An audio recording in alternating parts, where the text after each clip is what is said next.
ഈശ്വമിശിഹായ്ക്ക് സ്തുതിയായിരിക്കട്ടെ. ഓഗസ്റ്റ് മാസം 15-ാം തീയതി നമ്മുടെ രാഷ്ട്രത്തെ സംബന്ധിച്ചും തിരുസഭയെ സംബന്ധിച്ചും വളരെ സുപ്രധാനമായിട്ടുള്ള ഒരു ദിനമാണ്. അന്നേ ദിനം സ്വാതന്ത്ര്യ ദിനവും പരിശുദ്ധ അമ്മയുടെ സ്വർഗാരോപണ തിരുനാൾ ദിവസവും നാം ആഘോഷിക്കുകയാണ്. ഈ ഇടവകയെ സംബന്ധിച്ചും അന്നേ ദിനം വളരെ നിർണായകമായ ഒരു ദിനമാണ്. ഈ കൊറോണ കാലത്ത് നമ്മുടെ പ്രത്യേക പരിതസ്ഥിതിയിൽ നാം ഭവനങ്ങളിലായിരുന്നു കൊണ്ട് ഇടവക ദിനം ആഘോഷിക്കുകയാണ്. ആ ദിനം അതോടൊപ്പം തന്നെ മതബോധന വാർഷികവും നമ്മുടെ ഭവനങ്ങളിലായിരുന്നു കൊണ്ട് തന്നെ നാം ആഘോഷിക്കുകയാണ്. തീർച്ചയായിട്ടും തിരുസഭയുടെ തന്നെ സുപ്രധാനമായിട്ടുള്ള ഒരു ദൗത്യമാണ് മതബോധന, കാറ്റഗിസം. വരുന്ന പുതുതലമുറകൾക്ക് വിശ്വാസ പാരമ്പര്യ അറിവുകളിൽ നിന്ന് ഉത്ഭവിക്കുന്ന അനുഭവം പകർന്നു നൽകുക എന്നുള്ളത് ഇടവക സമൂഹത്തിന്റെ കർത്തവ്യമാണ്. ക്രിസ്തുവിൽ പ്രിയപ്പെട്ട എന്റെ മാതാപിതാക്കളെ, സഹോദരരെ, നമ്മുടെ പാരമ്പര്യത്തെക്കുറിച്ച് അഭിമാന ബോധമുള്ള ഒരു പുതുതലമുറയെ വാർത്തെടുക്കുക നമ്മുടെ കടമയാണ്. നാം വിശ്വാസ്യതയോടെ, നാം അഭിമാനത്തോടെ ഈ ഒരു ദൗത്യം നിർവഹിക്കുകയും നമ്മുടെ പുതുതലമുറയ്ക്ക് വിശ്വാസം കൈമാറ്റം ചെയ്യുകയും ചെയ്യുക എന്നുള്ളത് കാലം നമ്മെ ഏൽപ്പിച്ച കടമയാണ്. ഈ കടമ നാം ധീരതയോടെയും ഉത്തരവാദിത്വ ബോധത്തോടെയും ആത്മാർത്ഥതയോടെയും ചെയ്യേണ്ടിയിരിക്കുന്നു. ആ ഒരു ദൗത്യം വലിയ സമർപ്പണത്തോടെ ചെയ്യുന്നവരാണ് നമ്മുടെ മതബോധന അധ്യാപകർ. വലിയതുറ ഇടവകയ്ക്ക് തീർച്ചയായിട്ടും വളരെ ചാരിതാർത്ഥ്യജനകമായിട്ടുള്ള പാരമ്പര്യമുണ്ട്. ഞാൻ ഈ ദിവസങ്ങളിൽ ഈ ഇടവകയുടെ ചരിത്രത്തെക്കുറിച്ച് അന്വേഷിക്കുകയാണ്. 1644 എഴുതപ്പെട്ട മിഷണറിമാരുടെ രേഖകളിൽ തുമ്പ തുടങ്ങി വിഴിഞ്ഞം വരെയുള്ള പ്രദേശങ്ങൾ വലിയതുറയുടെ സഹ ഇടവകളായിട്ട് പ്രവർത്തിച്ചിരുന്നതായിട്ട് കൃത്യമായിട്ട് രേഖപ്പെടുത്തിയിട്ടുണ്ട്. ശരിക്കും എന്നാണ് ഈ ഇടവകയിൽ ഒരു ദേവാലയം ഉയർന്നത് എന്നതിനും കൃത്യമായിട്ടുള്ള ഉത്തരങ്ങൾ ചരിത്ര പഠനം നടത്തിയ ചരിത്രകാരന്മാർ നൽകുന്നു.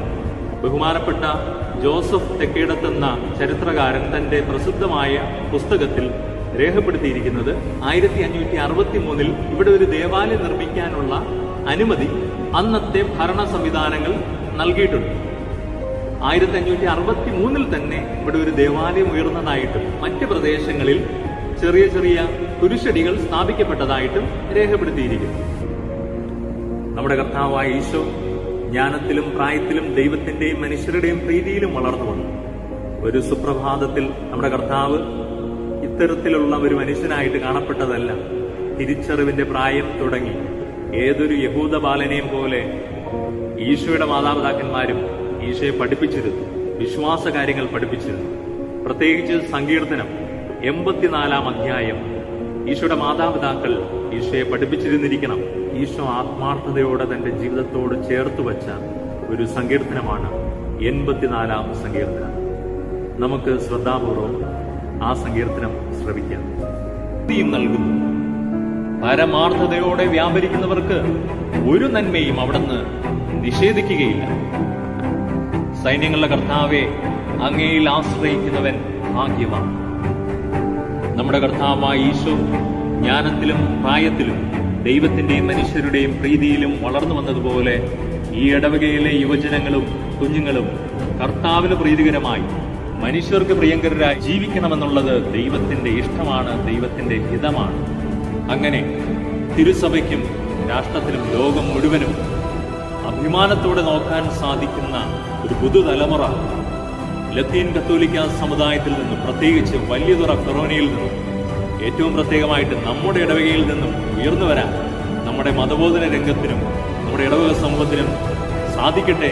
അതിനുവേണ്ടുന്നുള്ള പ്രവർത്തനങ്ങൾ ഏറ്റവും നന്നായിട്ട് ചെയ്യാൻ ഈ വരുന്ന വർഷം നമുക്ക് സാധിക്കട്ടെ. അതിനായിട്ട് പരിശുദ്ധ അമ്മയുടെ ശക്തമായ മാധ്യസ്ഥം നിങ്ങളോടൊപ്പം ഉണ്ടായിരിക്കട്ടെ.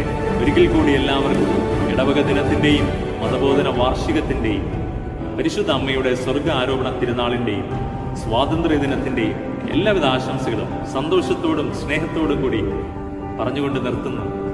നന്ദി.